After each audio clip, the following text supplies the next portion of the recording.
I guess because I wanted to get in later on, and maybe we can talk about it now about combating negative thoughts and that those voices of negativity in your head. And I find that happens with anything, a creative endeavor, like you said, going up and asking a girl out, and these are things that I guess is the underlying for what I talk about with a lot of people on the show or with friends or about anything in life is that sometimes we just need the belief that we can or that we can do something.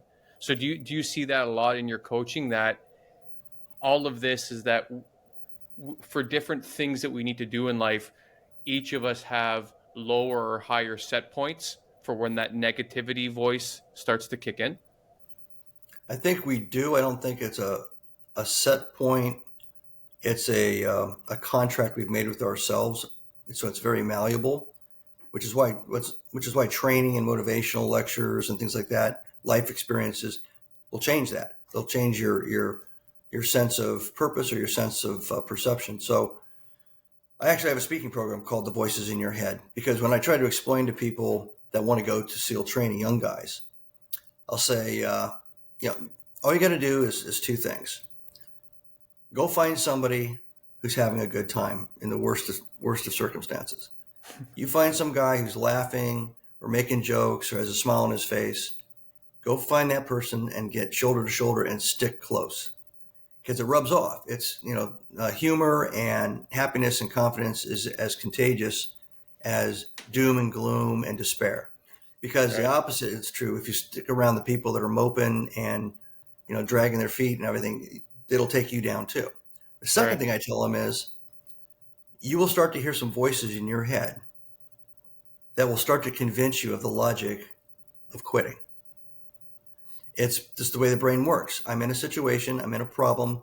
I'm going to solve this problem by just getting myself out of the situation. And the easiest way to do that is to just quit and walk away. It's Yeah. it's a volunteer program, so they make it very easy on purpose to just make that little choice. So what Yeah. happens is as things get worse and worse, and this happens in life too. I still hear the voices in my head when I'm doing something new, when I'm, fear of failure kicks in and all that. But when you're in those situations and the voices start to tell you, first, I'm not sure this is what I really should be doing. Then they start getting very technically accurate about why you shouldn't be doing it. And then they start giving you a legal case for why you should leave or drop out or whatever it's going to do. And then they start giving you sound bites, like they prep you for the press conference of how you're going to explain why you started what you started, but why you're not going to do it anymore. Now, I don't go into that length with everybody, but I do go into that length with speeches that I give. And everybody's nodding their head, because whether you're a salesperson or you're management, or you're just a parent or something, you've all had that moment. Yeah. And so that's the second thing I tell people. But you can become the voice in your head. You can become the driving narrative in your head. But you have to recognize the moment when it starts, and you got to quash it. You got to nip it in the bud early.